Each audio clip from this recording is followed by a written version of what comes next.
Radio Tehran, শুরু হচ্ছে বিশ্ব সংবাদ।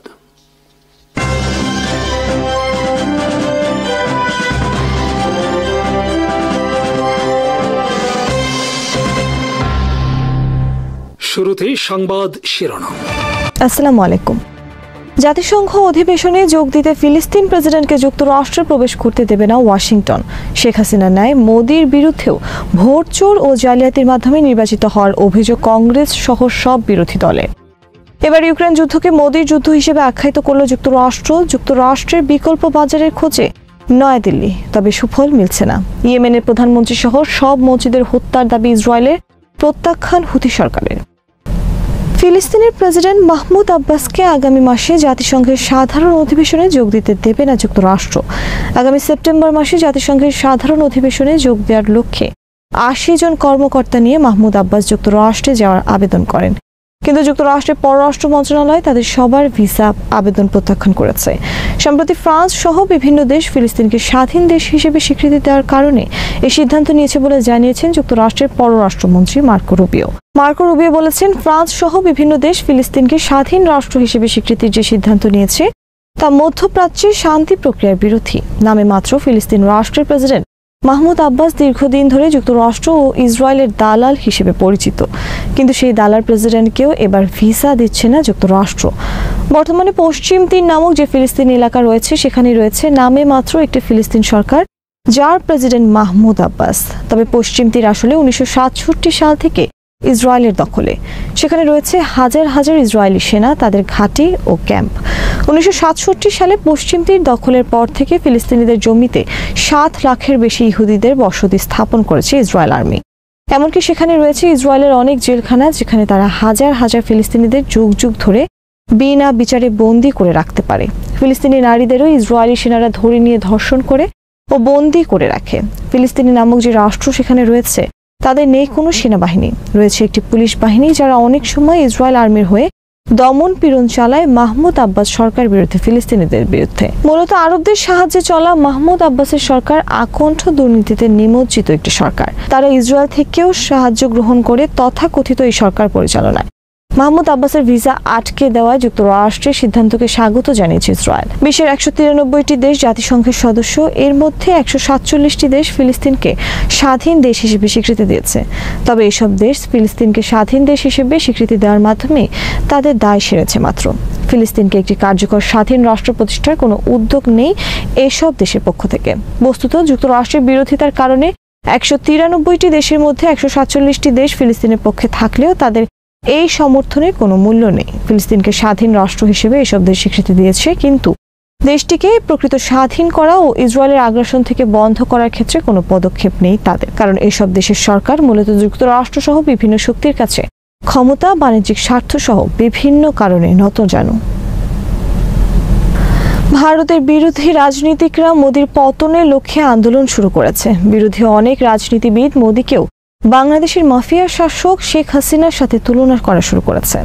মোদির বিরুদ্ধে বাংলাদেশের ফ্যাসিস্ট শেখ হাসিনার মতো ভুয়া নির্বাচনের অভিযোগ তোলা হয়েছে। তাদের অভিযোগ, মোদি ভুয়া ভোটার তালিকা বানিয়ে জালিয়াতির মাধ্যমে নির্বাচিত হয়েছেন। বিরোধী কংগ্রেস নেতা রাহুল গান্ধী কংগ্রেসে বলেছেন, ভোট চুরি শুরু হয়েছে গুজরাট থেকে, যখন নরেন্দ্র মোদী ছিলেন ওই রাজ্যের মুখ্যমন্ত্রী। গুজরাটের ভোট চুরির সেই মডেল 2014 সাল থেকে জাতীয় স্তরে আমদানি করা হয়েছে। রাহুল গান্ধী বলেছেন, গুজরাট মডেল কোনো অর্থনীতির মডেল নয়, বরং এটা হলো মোদির ভোট চুরির মডেল। রাহুল গান্ধী বলেন, 2014, 2019 ও 2024 তিনটি নির্বাচনে মোদি জিতেছেন এই গুজরাটি ভোট চুরির মডেলের আশ্রয় নিয়ে। রাহুল গান্ধী বলেন, মহারাষ্ট্র, গুজরাট, মধ্যপ্রদেশ সহ যেসব রাজ্যে বিধানসভা নির্বাচনে মোদির দল জিতেছে সেখানেও তারা জিতেছে ভোট চুরির মাধ্যমে। আর 2024 সালের জাতীয় নির্বাচন সহ বিভিন্ন রাজ্যের বিধানসভার এসব ভোট চুরি নির্বাচনের সহযোগিতার ভূমিকায় ছিল নির্বাচন কমিশন। ভারতের কংগ্রেসের অন্যান্য বিরোধী দল তথা ডিএমকে, তৃণমূল কংগ্রেস, সমাজবাদী পার্টি, আরজেডি প্রত্যেকেই মোদি ও নির্বাচন কমিশনের বিরুদ্ধে রাহুল গান্ধীর ভোট চুরির অভিযোগকে সমর্থন করেছে।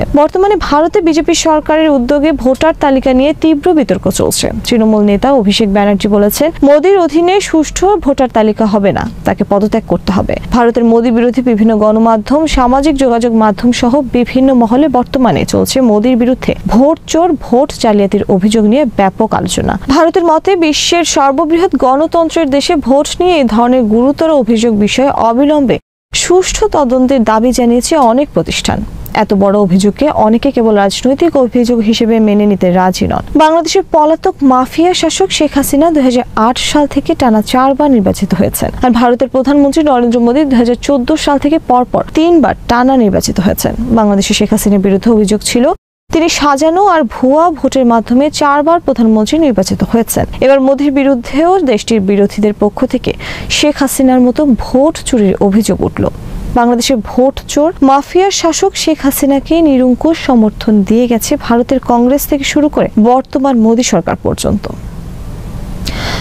ভারতকে তুচ্ছ তাচ্ছিল্য সহ নানা ধরনের আক্রমণ অব্যাহত রয়েছে যুক্তরাষ্ট্রের। দেশটির বাণিজ্য মন্ত্রী পিটার নাভারো এবার ইউক্রেন যুদ্ধকে মোদির যুদ্ধ হিসেবে আখ্যায়িত করেছেন। 27 আগস্ট ভারতের বিরুদ্ধে অতিরিক্ত 25% শুল্ক সহ মোট 50% শুল্ক কার্যকর হওয়ার পর ব্লুমবার্গে প্রকাশিত হয়েছে পিটার নাভারোর একটি সাক্ষাৎকার। সেখানে তিনি ইউক্রেন যুদ্ধে ভারতকে জড়িয়ে এই ধরনের অভিযোগ করলেন। পিটার নাভারো ভারতকে একটি একগুঁয়ে দেশ হিসেবে আখ্যা দিয়ে বলেন, তাদের অধ্যত সত্যি বিরক্তকর। রাশিয়া থেকে জ্বালানি তেল কেনা বিষয়ে ভারতের যুক্তি হলো এটা তাদের সার্বভৌমত্বের বিষয়, তারা যেখান থেকে খুশি তরল সোনা আমদানি করতে পারে। কিন্তু আসলে বিষয়টি মোটেও ততটা সহজ নয়। তারা আসলে তেল কেনার নামে রাশিয়ার হাতে অর্থ তুলে দিচ্ছে, যা পুতিন খরচ করছেন ইউক্রেন যুদ্ধে। পিটার বলেন, ভারত নিজেদেরকে বিশ্বের সবচেয়ে বড় গণতান্ত্রিক দেশ হিসেবে দাবি করে। সেই হিসেবে তাদের গণতান্ত্রিক দেশগুলোর সাথেই থাকা উচিত ছিল, কিন্তু সেটা না করে তারা রাশিয়া এবং চীনের মতো একদলীয় শাসনী দেশগুলোর সাথে হাত মেলাচ্ছে। এটা দুর্ভাগ্যজনক। এদিকে ভারতের কার্যক্রমে এটি স্পষ্ট যে তারা শুল্ক নিয়ে যুক্তরাষ্ট্রের সাথে কোনো সমঝোতা করবে না। যুক্তরাষ্ট্রের পোশাক বাজারের বিকল্প খোঁজার কার্যক্রম শুরু করেছে ভারতের বাণিজ্য মন্ত্রণালয়। বাণিজ্য মন্ত্রণালয়ের কর্মকর্তারা দেশটির সরকারি বার্তা সংস্থা পিটিআইকে জানিয়েছে, যুক্তরাষ্ট্রের বিকল্প হিসেবে তারা 40টি দেশের একটি তালিকা করেছে। এসব দেশ মূলত ইউরোপের। এর মধ্যে রয়েছে Germany, France, Britain, Italy, Spain, Belgium, Netherlands. ইউরোপের বাইরে রয়েছে জাপান, দক্ষিণ কোরিয়া, অস্ট্রেলিয়া, তুরস্ক, সংযুক্ত আরব আমিরাত, কানাডা, মেক্সিকোর মতো দেশেও পোশাক রপ্তানির জন্য যোগাযোগ করার সিদ্ধান্ত নিয়েছে ভারত। এছাড়া ভারত, চীন ও রাশিয়া পোশাক রপ্তানির চেষ্টা করছে।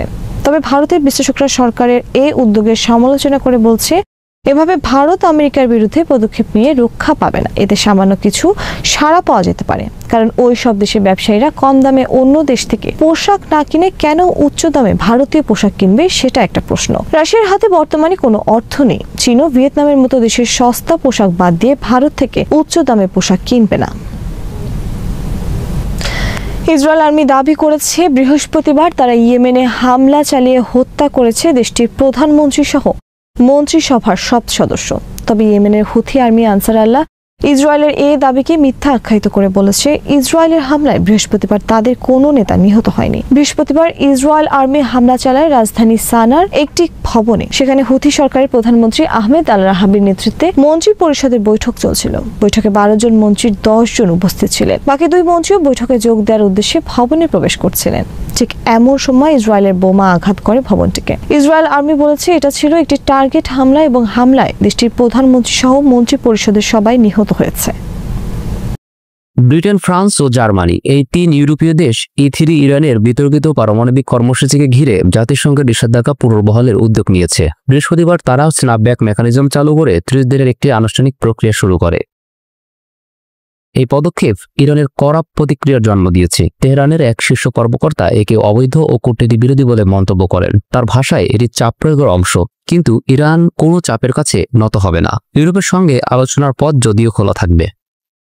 2015 সালে ইরান ও 6 পরাশক্তির মধ্যে একটি পরমাণু চুক্তি স্বাক্ষরিত হয়, যার আয়তায় তেহরান পারমাণবিক কর্মসূচিতে সীমারোপের বিনিময়ে আন্তর্জাতিক নিষেধাজ্ঞা থেকে কিছুটা মুক্তি পায়। তবে চুক্তির নানা শর্ত লঙ্ঘনের অভিযোগে ইউরোপীয় দেশগুলো এখন সেই নিষেধাজ্ঞা ফিরিয়ে আনতে চাইছে। E3 জানিয়েছে, তার আশঙ্কা করছে যে যদি এখন কোনো পদক্ষেপ না নেওয়া হয়, তাহলে অক্টোবরের পর নিষেধাজ্ঞা পুনর্বহালের আইনি সুযোগ হারিয়ে যাবে। ব্রিটেন, ফ্রান্স ও জার্মানি এই 3 ইউরোপীয় দেশ E3 ইরানের বিতর্কিত পারমাণবিক কর্মসূচিকে ঘিরে জাতিসংঘের নিষেধাজ্ঞা পুনর্বহালের উদ্যোগ নিয়েছে। বৃহস্পতিবার তারা স্ন্যাপব্যাক মেকানিজম চালু করে 30 দিনের একটি আনুষ্ঠানিক প্রক্রিয়া শুরু করে। এই পদক্ষেপ ইরানের কড়া প্রতিক্রিয়ার জন্ম দিয়েছে। তেহরানের এক শীর্ষ কর্মকর্তা একে অবৈধ ও কূটনীতি বিরোধী বলে মন্তব্য করেন। তার ভাষায় এটি চাপ প্রয়োগের অংশ, কিন্তু ইরান কোনো চাপের কাছে নত হবে না। ইউরোপের সঙ্গে আলোচনার পথ যদিও খোলা থাকবে। 2015 সালে ইরান ও 6 পরাশক্তির মধ্যে একটি পরমাণু চুক্তি স্বাক্ষরিত হয়, যার আওতায় তেহরান পারমাণবিক কর্মসূচিতে সীমারোপের বিনিময়ে আন্তর্জাতিক নিষেধাজ্ঞা থেকে কিছুটা মুক্তি পায়। তবে চুক্তির নানা শর্ত লঙ্ঘনের অভিযোগে ইউরোপীয় দেশগুলো এখন সেই নিষেধাজ্ঞা ফিরিয়ে আনতে চাইছে। E3 জানিয়েছে তারা আশঙ্কা করছে যে যদি এখন কোনো পদক্ষেপ না নেওয়া হয় তাহলে অক্টোবরের পর নিষেধাজ্ঞা পুনর্বহালের আইনি সুযোগ হারিয়ে যাবে। চলতি বছরের জুনে যুক্তরাষ্ট্র ও ইসরায়েল ইরানের কয়েকটি পারমাণবিক স্থাপনায় হামলা চালানোর পর থেকে ইউরোপ ও তেহরানের মধ্যে আলোচনা চলছিল। তবে সম্প্রতি জেনেভায় অনুষ্ঠিত বৈঠকে তেহরানের পক্ষ থেকে কোনো ইতিবাচক অগ্রগতি না দেখা যাওয়ায় E3 এ সিদ্ধান্ত নেয়। ফ্রান্স ও জার্মানি বলছে এই পদক্ষেপ নেওয়া হলেও কূটনৈতিক সমাধানের পথ এখনও খোলা রয়েছে। তারা ইরানকে জাতিসংঘ পরমাণু পর্যবেক্ষক সংস্থার সঙ্গে সহযোগিতা এবং আগামী 1 মাসের মধ্যে যুক্তরাষ্ট্রের সঙ্গে সরাসরি আলোচনায় বসার আহ্বান জানিয়েছে। যুক্তরাষ্ট্র E3 এর সিদ্ধান্তকে স্বাগত জানিয়েছে। পররাষ্ট্রমন্ত্রী মার্কো রুবিও বলেছেন, পারমাণবিক সংকটের শান্তিপূর্ণ সমাধানে আমরা আলোচনার জন্য প্রস্তুত। তবে ইরান জানিয়েছে তারা কেবল তখনই আলোচনায় বসবে যদি যুক্তরাষ্ট্র সামরিক হামলা না চালানোর নিশ্চয়তা দেয়। ইরান হুঁশিয়ারি দিয়েছে নিষেধাজ্ঞা পুনর্বহাল হলে তারা পরমাণু অস্ত্র বিস্তার রোধ সংস্থা NPT থেকে সরে আসা বিবেচনা করবে। ইসরায়েল এই সিদ্ধান্তকে সময়োচিত ও প্রয়োজনীয় বলে আখ্যা দিয়েছে এবং বলেছে এটি ইরানের পারমাণবিক উচ্চাকাঙ্ক্ষা রুখতে একটি গুরুত্বপূর্ণ কূটনৈতিক পদক্ষেপ। পুতিন এক শিকারী আর দোরগোড়ায় দাঁড়িয়ে থাকা দৈত্য। সম্প্রতি এক টেলিভিশন সাক্ষাৎকারে রুশ প্রেসিডেন্ট পুতিনকে নিয়ে ফরাসি প্রেসিডেন্টের এমন মন্তব্যের পর কড়া জবাব আসে মস্কো থেকে। এই মন্তব্যকে কেন্দ্র করে মস্কো থেকে এলো ভয়ঙ্কর হুমকি। রাশিয়া আবারও প্যারিসে প্রবেশ করবে বলে হুমকি দিয়েছেন পুতিনের ঘনিষ্ঠ সহযোগী ও রাশিয়ার রাষ্ট্রীয় প্রচারণার প্রধান কণ্ঠস্বর ভ্লাদিমির সলভিয়ভ।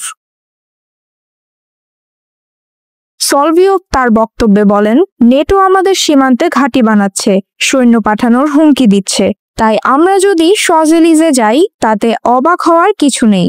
তখন ম্যাখর নিজেই রুশ অফিসারের বুট পালিশ করবে। তিনি 2021 সালে রাশিয়ার দেওয়া সতর্কবার্তার কথাও স্মরণ করিয়ে দেন, যেখানে মস্কো বলেছিল ইউক্রেন হয়ে নেটো অবকাঠামো সীমান্তে আনা মেনে নেওয়া হবে না। এমন হুমকির আড়ালে রাশিয়া আবারও ইতিহাস টেনে আনছে। শেষবার 1814 সালে নেপোলিয়নিক যুদ্ধ শেষে রুশ সৈন্যরা প্যারিসে প্রবেশ করেছিল। এমনকি ফরাসি বিস্র শব্দের জন্মও সেই সময় রুশ সৈন্যদের মুখের বিশ্রী শব্দ থেকে এসেছে বলে দাবি রুশদের। ইতিহাসকে প্রতীকীভাবে ব্যবহার করে পশ্চিমাদের মনে ভয় ঢোকাতে চাইছে মস্কো। এই কথার লড়াইয়ের মধ্যেই কিয়েভে ভয়াবহ রুশ হামলা চালানো হয়েছে। ড্রোন ও ক্ষেপণাস্ত্র হামলায় ব্রিটিশ কাউন্সিল ও ইউরোপীয় ইউনিয়নের সাংস্কৃতিক কেন্দ্র ধ্বংস হয়। প্রাণ হারায় 15 জন, যাদের মধ্যে ছিল 4 শিশু। যুক্তরাজ্যের প্রধানমন্ত্রী কেয়ার স্টারমার ক্ষোভ প্রকাশ করে বলেন, পুতিন শান্তির সম্ভাবনা ধ্বংস করছেন। ফরাসি প্রেসিডেন্ট ম্যাখর টুইট করেন, এক রাতে 629টি ক্ষেপণাস্ত্র ও ড্রোন হামলা, এটাই রাশিয়ার শান্তির সংজ্ঞা, সন্ত্রাস আর বর্বরতা। পরিস্থিতিকে আরো জটিল করেছে মার্কিন প্রেসিডেন্ট ডোনাল্ড ট্রাম্পের সাম্প্রতিক আলাস্কা বৈঠক। সেখানে পুতিনের সঙ্গে তার দীর্ঘ আলোচনার পর নেটো মিত্ররা শঙ্কিত হয়ে পড়েছে। বিশেষ করে ফ্রান্স, যুক্তরাজ্য ও এস্তোনিয়া ইঙ্গিত দিয়েছে তারা ইউক্রেনের শক্তিরক্ষা বাহিনী পাঠাতে প্রস্তুত। রাশিয়া এই প্রস্তাবকে সরাসরি প্রত্যাখ্যান করেছে। ফ্রান্সের জনগণের একাংশ ম্যাখর অবস্থানকে সমর্থন করছে, তবে সমালোচকরা বলছেন এভাবে রাশিয়াকে উস্কানি দেওয়া বিপজ্জনক। ইউরোপীয় ইউনিয়নের মধ্যেও বিভাজন বাড়ছে। জার্মানি সতর্ক কূটনীতিতে জোর দিচ্ছে, আর পোল্যান্ড, এস্তোনিয়ার মতো দেশগুলো বলছে এখনই রাশিয়ার বিরুদ্ধে কঠোর হতে হবে। বিশ্লেষকরা বলছেন এই মুহূর্তে রাশিয়ার হুমকি সরাসরি সামরিক পরিকল্পনা নয়, বরং কূটনৈতিক ও মনস্তাত্ত্বিক যুদ্ধ। প্যারিসে মিছিলের হুমকি মূলত পশ্চিমা জনমত ভীত করার চেষ্টা। তবে ইউক্রেন যুদ্ধ দীর্ঘ হলে এবং ন্যাটো আরও সক্রিয়ভাবে প্রবেশ করলে ইউরোপে সংঘাত ছড়িয়ে পড়ার ঝুঁকি অস্বীকার করা যাচ্ছে না। প্রশ্ন এখন, ম্যাখর এই অবস্থান ফ্রান্সকে কি নিরাপত্তা দেবে, নাকি রাশিয়ার নিশানায় আরও সরাসরি ঠেলে দেবে? ক্রমেই তীব্র হচ্ছে ভেনেজুয়েলা ও যুক্তরাষ্ট্রের দ্বন্দ্ব। লাতিন আমেরিকা ও ক্যারিবীয় অঞ্চলে মার্কিন নৌবহর পাঠানোর পর পাল্টা জবাব হিসেবে ব্যাপক সামরিক মহড়া আয়োজন করেছে ভেনেজুয়েলা। প্রেসিডেন্ট নিকোলাস মাদুরো সরাসরি অভিযোগ করেছেন তাদের দেশের তেল ও প্রাকৃতিক সম্পদের দিকেই নজর ওয়াশিংটনের। তিনি বলেছেন, যুক্তরাষ্ট্র সামরিক উত্তেজনা ছড়িয়ে লাতিন আমেরিকায় নতুন উপনিবেশ স্থাপন করতে চায়। অন্যদিকে সার্বভৌমত্ব লঙ্ঘনের অভিযোগে জাতিসংঘে চিঠি দিয়েছে কারাকাস। ভেনেজুয়েলার উপকূল ঘেঁষেই দৃশ্যমান মার্কিন নৌবহর। সেই হুমকির জবাবেই সামরিক শক্তি প্রদর্শনে মহড়া চালায় ভেনেজুয়েলা। এই মহড়ার নেতৃত্ব দেন খোদ প্রেসিডেন্ট নিকোলাস মাদুরো। অংশ নেন স্পেশাল রেভলিউশনারি অপারেশনস বাহিনীর কয়েক হাজার সদস্য। পাহাড়ি অঞ্চলে বিশেষ পোশাকে সেনারা নানা সামরিক কসরত প্রদর্শন করেন। চোখ জুড়ানো প্যারেড, আধুনিক অস্ত্রশস্ত্র হাতে লাইভ ফায়ারিং, সবই যেন এক প্রতীকী বার্তা, আমেরিকাকে সরাসরি চ্যালেঞ্জ ছুড়ে দেওয়া।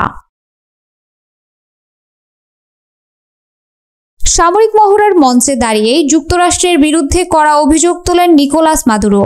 তিনি বলেন, সাম্রাজ্যবাদী গ্রিঙ্গোরা কি চায়? আমাদের সম্পদ দখল করতে চায়, উপনিবেশ স্থাপন করতে চায়, আর ভেনেজুয়েলাকে টুকরো টুকরো করে দিতে চায়। একটানা হুমকি, মনস্তাত্ত্বিক যুদ্ধ আর অবরোধের পরও আমি বলতে পারি, ভেনেজুয়েলা আজ আগের চেয়ে শক্তিশালী। শান্তি, সার্বভৌমত্ব ও আঞ্চলিক অখণ্ডতা রক্ষায় আমরা আরও প্রস্তুত।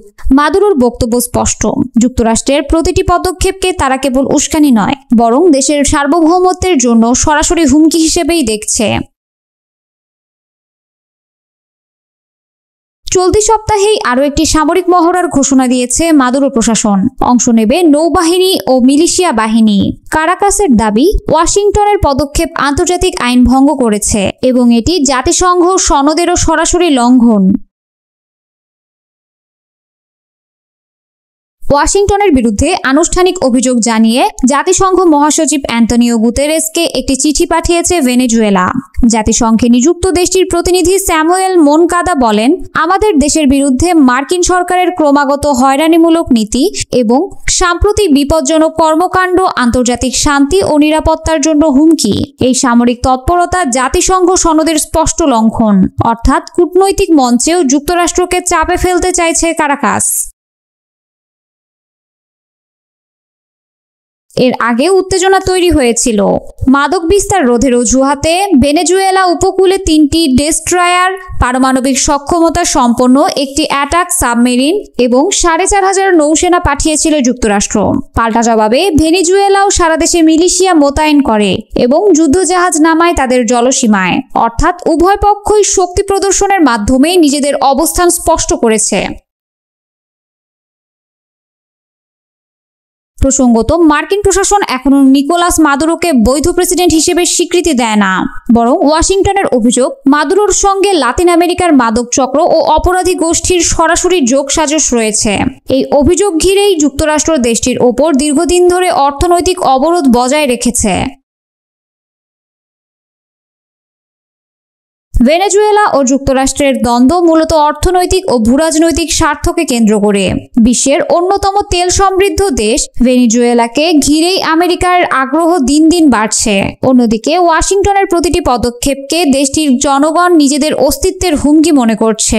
এখন প্রশ্ন হলো, এই উত্তেজনা কি শুধু শক্তি প্রদর্শনেই সীমাবদ্ধ থাকবে, নাকি লাতিন আমেরিকার মাটিতে বড় কোনো সংঘাতের সূচনা ঘটাবে? শান্তির পথে না গিয়ে রাশিয়া এবার ইউক্রেনের ওপর স্মরণকালের সবচেয়ে বড় হামলা চালিয়ে বসেছে।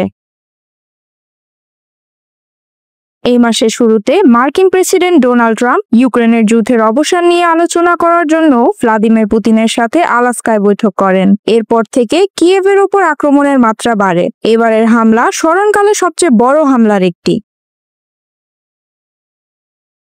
রাশিয়া বৃহস্পতিবার ভোরে ইউক্রেনের শহরগুলোতে ব্যাপক ক্ষেপণাস্ত্র ও ড্রোন হামলা চালিয়েছে। এতে অন্তত 23 জন নিহত হয়েছেন এবং রাজধানী কিয়েভ সহ দেশ জুড়ে গুরুত্বপূর্ণ অবকাঠামো ও আন্তর্জাতিক মিশনগুলো ক্ষতিগ্রস্ত হয়েছে। যুক্তরাষ্ট্রের ইউক্রেন বিষয়ক বিশেষ দূত কিথ কেলগ বলেন, রাশিয়ার এই হামলা শান্তি প্রতিষ্ঠার প্রচেষ্টাকে মারাত্মকভাবে ক্ষতিগ্রস্ত করেছে। তার ভাষ্যে কোনো সামরিক স্থাপনা নয়, বরং কিয়েভের আবাসিক এলাকা, ইউরোপীয় ইউনিয়ন ও ব্রিটিশ কনসুলেট অফিস, যাত্রীবাহী ট্রেন এবং সাধারণ নাগরিকদের লক্ষ্য করে এই হামলা চালানো হয়েছে। রাশিয়ান কূটনীতিকদের তলব করে এই হামলার তীব্র প্রতিবাদ জানিয়েছে ব্রিটেন ও ইউরোপীয় ইউনিয়ন। В свое время спровоцировали и украинские, и другие региональные кризисы. যদিও ইউরোপীয় ইউনিয়ন ও ব্রিটিশ মিশনে কোনো হতাহতের খবর পাওয়া যায়নি। প্রেসিডেন্ট ভ্লাদিমির জেলেনস্কি জানিয়েছেন যে হামলায় একটি তুর্কি বেসরকারি প্রতিষ্ঠান এবং আজারবাইজানের দূতাবাসও ক্ষতিগ্রস্ত হয়েছে। І те, що мене брифінгували урядовці, це з'явилось. হোয়াইট হাউসের প্রেস সেক্রেটারি ক্যারোলিন লেভিট জানান, প্রেসিডেন্ট ট্রাম্প হামলার খবরে বিচলিত হলেও সেটা তার কাছে অপ্রত্যাশিত ছিল না, কারণ রাশিয়া ও ইউক্রেনের মধ্যে যুদ্ধ অনেকদিন ধরেই চলছে। তিনি বলেন, রাশিয়ার হামলাগুলো প্রাণঘাতী হলেও গত আগস্টে ইউক্রেন ও রাশিয়ার তেল শোধনাগারগুলোতে উল্লেখযোগ্য ক্ষতি করেছে।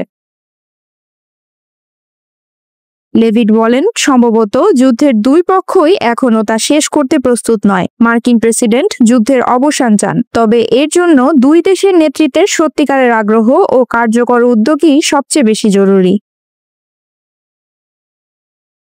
ট্রাম্প আশা করেছিলেন এই বৈঠক যুদ্ধের অবসানে কিছু অগ্রগতি আনবে, কিন্তু জেলেনস্কির মতে রাশিয়া কূটনীতি নয়, বেছে নিয়েছে ব্যালিস্টিক ক্ষেপণাস্ত্র। তারা যুদ্ধ বন্ধের বদলে মানুষ হত্যা অব্যাহত রেখেছে। І також ми чули багато меседжей про রাশিয়ার প্রতিরক্ষা মন্ত্রণালয় দাবি করেছে তারা ইউক্রেনের সামরিক শিল্প কারখানা ও বিমান ঘাঁটিতে হামলা চালিয়েছে, তবে মস্কো বরাবরের মতো বলেছে তারা বেসামরিক স্থাপনা লক্ষ্য করেনি। И в экономике многих западных стран, и во внутренней политике. ইউক্রেনীয় কর্মকর্তারা বলছেন, গত কয়েক মাসে ঘনবসতিপূর্ণ এলাকায় রাশিয়ার হামলায় বহু সাধারণ মানুষ নিহত হয়েছে এবং যুদ্ধ শুরুর পর থেকে এ সংখ্যা হাজার ছাড়িয়ে গেছে। হামলার সময় কিয়েভের আকাশে ড্রোনের শব্দে জনমনে আতঙ্ক ছড়ায়। বিস্ফোরণে রাতের আকাশ ধোঁয়ায় ঢেকে যায়। শহরের মেয়র ভিতালি ক্লিপস্কো একে সাম্প্রতিক সময়ের অন্যতম বড় হামলা বলে বর্ণনা করেছেন। সরকারি হিসাবে অন্তত 63 জন আহত হয়েছে এবং সব জেলা শহরের ভবন ক্ষতিগ্রস্ত হয়েছে। দেশ জুড়ে অন্তত 13টি স্থানে রুশ হামলা হয়েছে বলে জানিয়েছে ইউক্রেনের সামরিক বাহিনী। জাতীয় বিদ্যুৎ সংস্থা ইউক্রেনেগ্রো জানিয়েছে কয়েকটি বিদ্যুৎ উৎপাদন কেন্দ্রেও আঘাত হানার ফলে কিছু অঞ্চলের বিদ্যুৎ সংযোগ বিচ্ছিন্ন হয়ে পড়েছে। যুদ্ধ থামাতে ইউক্রেন ও তার পশ্চিমা মিত্রদের কূটনৈতিক প্রচেষ্টা এখনও কার্যকর কোনো ফল আনতে পারেনি। প্রথমে পুতিনের সঙ্গে, পরে জেলেনস্কির সঙ্গে ট্রাম্পের সাম্প্রতিক বৈঠকও এখনও দৃশ্যমান অগ্রগতি দেখাতে ব্যর্থ। এরই মধ্যে রাশিয়া পূর্ব ইউক্রেনে নতুন করে শক্তিশালী আক্রমণ করেছে, যাতে ইউক্রেনকে কিছু অঞ্চল ছেড়ে দিতে চাপ প্রয়োগ করা যায়। জেলেনস্কি আন্তর্জাতিক সম্প্রদায়ের প্রতি নতুন করে রাশিয়ার উপর কঠোর নিষেধাজ্ঞা আরোপের আহ্বান জানিয়েছেন। তিনি উল্লেখ করেন, মস্কো এখনও শান্তি চায় না, বরং হত্যাযজ্ঞ চালিয়ে যেতে চায়। পারমাণবিক শক্তির দুই দানব চীন আর রাশিয়া, তাদের বন্ধুত্বে এখন নতুন মাত্রা যোগ হয়েছে। এদিকে এই দুই পরাশক্তিকে কেন্দ্র করে নতুন এক প্রস্তাব নিয়ে হাজির হয়েছিলেন মার্কিন প্রেসিডেন্ট ডোনাল্ড ট্রাম্প। কিন্তু পুতিন ও জিনপিংকে নিয়ে বজ্র আটুনি ফোসকাগেরো বানাতে গিয়েই উল্টো বেকায়দায় পড়লেন ট্রাম্প। শুধু প্রত্যাখ্যানই নয়, বেইজিং চোখে আঙ্গুল দিয়ে দেখিয়ে দিল পরমাণু অস্ত্র ভাণ্ডারের পার্থক্য কতটা বিশাল। ফলে ট্রাম্পের প্রস্তাব এখন অনেকটাই তামাশা ছাড়া কিছু নয়। আলাস্কায় অনুষ্ঠিত বৈঠকে ভ্লাদিমির পুতিনের সঙ্গে পরমাণু নিরস্ত্রীকরণ নিয়ে আলোচনা হয় ট্রাম্পের। তিনি জানান, এই পরিকল্পনায় চীনকেও অন্তর্ভুক্ত করতে চান। মার্কিন প্রেসিডেন্ট বলেন, আমরা পারমাণবিক অস্ত্রের বিস্তার ঘটাতে পারি না, এটি বিপজ্জনক শক্তি, আমাদের তা থামাতেই হবে। কিন্তু বেইজিং এই প্রস্তাবকে কোনো গুরুত্বই দিল না। চীনের পররাষ্ট্র মন্ত্রণালয়ের মুখপাত্র গুয়ো জিয়াকুন স্পষ্ট জানিয়ে দেন, ওয়াশিংটনের প্রস্তাব অবাস্তব ও অযৌক্তিক। তিনি আরও বলেন, চীন ও যুক্তরাষ্ট্রের পারমাণবিক সক্ষমতা মোটেও সমপর্যায়ের নয়। আমাদের কৌশলগত নিরাপত্তা পরিস্থিতি সম্পূর্ণ ভিন্ন। চীন নো ফার্স্ট ইউজ নীতি অনুসরণ করে এবং আমাদের পারমাণবিক কৌশল একান্তই আত্মরক্ষামূলক। তাই কোনো প্রতিযোগিতায় জড়াবে না বেইজিং। তবে তিনি পরিষ্কার বার্তা দিয়েছেন, সর্বোচ্চ সংখ্যক পারমাণবিক অস্ত্রধারী দেশগুলো যুক্তরাষ্ট্র ও রাশিয়াকেই নিরস্ত্রীকরণের দায় নিতে হবে। অস্ত্র গবেষণা সংস্থা ফেডারেশন অফ আমেরিকান সায়েন্টিস্টের তথ্য অনুযায়ী রাশিয়ার কাছে মোতায়েনকৃত ও মজুদ পরমাণু অস্ত্র প্রায় 4300, যুক্তরাষ্ট্রের হাতে রয়েছে প্রায় 3700, অর্থাৎ বিশ্বের 87% পারমাণবিক ভান্ডার নিয়ন্ত্রণ করছে এই দুই দেশ। অন্যদিকে চীনের কাছে রয়েছে 600 পারমাণবিক ওয়ারহেড, যা তাকে তৃতীয় বৃহত্তম পারমাণবিক শক্তি বানিয়েছে।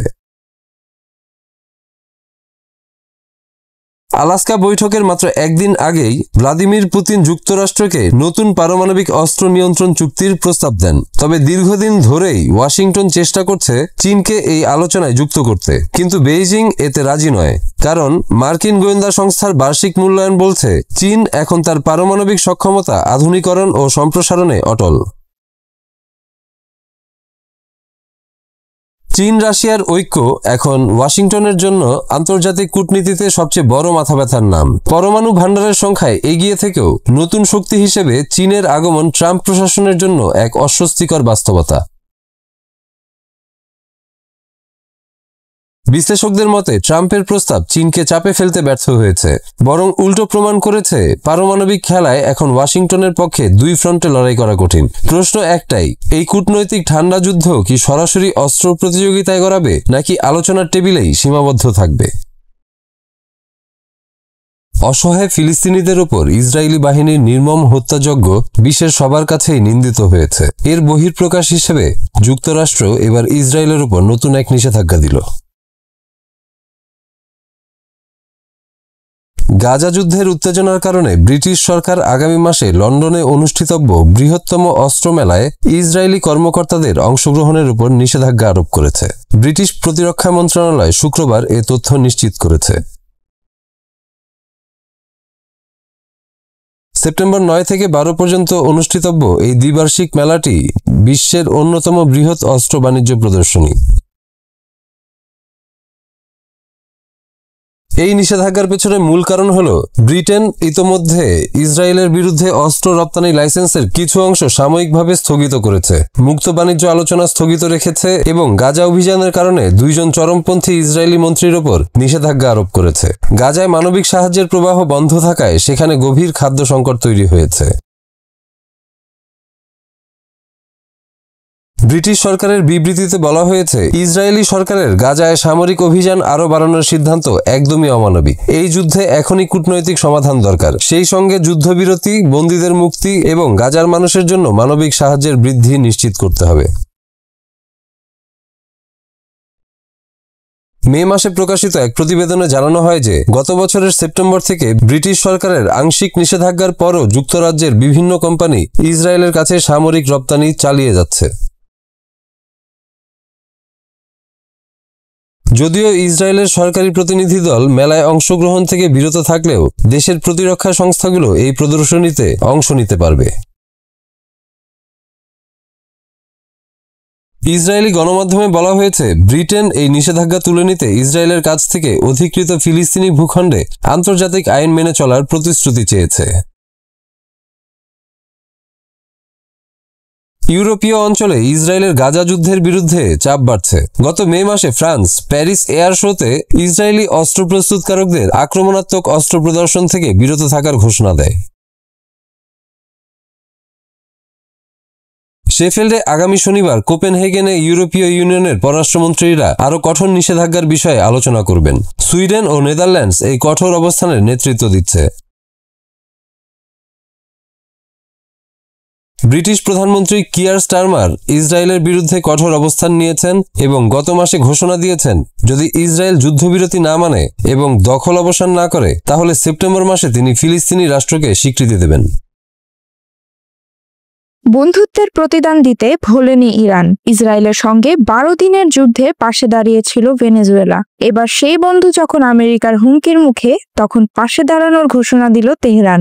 সম্ভাব্য সংঘাতে ভেনেজুয়েলা একা নয়, তাদের পাশে দাঁড়াতে প্রস্তুত অন্তত 3 বন্ধু, রাশিয়া, চীন আর ইরান। কারণ এই 4 দেশের অভিন্ন প্রতিদ্বন্দ্বী যুক্তরাষ্ট্র, আর তাদের মধ্যে সবচেয়ে ঘনিষ্ঠ সম্পর্ক এখন গড়ে উঠেছে ইরান ও ভেনেজুয়েলার মধ্যে।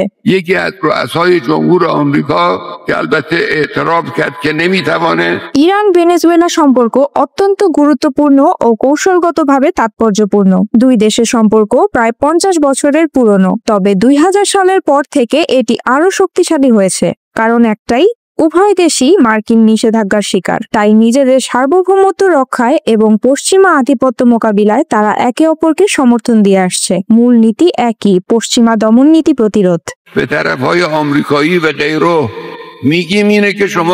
দুই দেশের সম্পর্ক আরো মজবুত হয়েছে তেলের কারণে। ভেনেজুয়েলায় রয়েছে বিশ্বের বৃহত্তম তেলের মজুদ, কিন্তু আধুনিক রিফাইনারির অভাবে তেল শিল্প ধসে পড়লে সাহায্যের হাত বাড়ায় ইরান। তেহরান সরবরাহ করে পরিশোধিত তেল, রিফাইনারির যন্ত্রাংশ ও কারিগরি জ্ঞান। বিনিময়ে ভেনেজুয়েলা দেয় অপরিশোধিত তেল ও স্বর্ণ। এই সহযোগিতাই কারকাসকে মার্কিন নিষেধাজ্ঞার চাপ মোকাবিলায় টিকে থাকতে সাহায্য করছে। 2022 সালে ভেনেজুয়েলার প্রেসিডেন্ট নিকোলাস মাদুরোর তেহরান সফরে স্বাক্ষরিত হয় 20 বছরের সহযোগিতা চুক্তি। এর আওতায় দুটি দেশ জ্বালানি, প্রতিরক্ষা, অর্থনীতি থেকে পর্যটন শিল্প পর্যন্ত একে অপরকে সহযোগিতা করছে। ইরান শুধু জ্বালানি নয়, স্বাস্থ্য খাতেও ভেনেজুয়েলাকে সহায়তা করছে। ভ্যাকসিন সরবরাহ থেকে শুরু করে চিকিৎসা প্রযুক্তি বিনিময়ে কাজ করছে দুই দেশ। সামরিক সম্পর্কেও ঘনিষ্ঠতা দিন দিন বাড়ছে। 2012 সাল থেকেই ইরানের সহায়তায় ড্রোন তৈরি করছে ভেনেজুয়েলা। প্রথমে তা ব্যবহৃত হতো নজরদারি ও সীমান্ত টহলের কাজে। পরবর্তীতে ইরান উন্নত আক্রমণকারী ড্রোন ও মিসাইল ব্যবস্থা সরবরাহ করেছে ভেনেজুয়েলাকে। এমনকি যুক্তরাষ্ট্র ভেনেজুয়েলার উপকূলে যুদ্ধজাহাজ মোতায়েন করলে পাল্টা সামরিক প্রস্তুতিতে এই ইরান সহায়তাই ভরসা দিচ্ছে কারাকাসকে। সাম্প্রতিক উত্তেজনার প্রেক্ষাপটে কথা হয়েছে ইরান ও ভেনেজুয়েলার পররাষ্ট্রমন্ত্রীদের মধ্যে। ইরানি পররাষ্ট্রমন্ত্রী আব্বাস আরাকসি প্রকাশ্যে ঘোষণা দিয়েছেন ভেনেজুয়েলার প্রতি ইরানের অবিচল সমর্থন অব্যাহত থাকবে। এই বক্তব্য শুধু কূটনৈতিক সমর্থন নয়, বরং আমেরিকার বিরুদ্ধে এক ধরনের রাজনৈতিক চ্যালেঞ্জও। বিশ্ব রাজনীতিতে নতুন করে গড়ে উঠছে এক অঘোষিত জোট। যুক্তরাষ্ট্রের বিরোধিতা করতে রাশিয়া, চীন ও ইরান একসঙ্গে মাঠে নামছে, আর তাদের পাশে দাঁড়িয়ে লাতিন আমেরিকার ভেনেজুয়েলা। তেল, অর্থনীতি আর সামরিক প্রযুক্তিকে ভিত্তি করে তৈরি হওয়া ইরান ভেনেজুয়েলা সম্পর্ক এখন কৌশলগত উচ্চতায় পৌঁছেছে। প্রশ্ন হচ্ছে, এই সম্পর্ক কেবল অর্থনীতি ও সাময়িক সহায়তায় সীমাবদ্ধ থাকবে, নাকি একসময় আমেরিকার সঙ্গে সরাসরি যুদ্ধে নামার পথে এগিয়ে যাবে এই নতুন জোট? শ্রোতা বন্ধুরা, বিশ্ব সংবাদে এই ছিল আমাদের সর্বশেষ আয়োজন। সঙ্গে থাকার জন্য আপনাদের সবাইকে অসংখ্য ধন্যবাদ।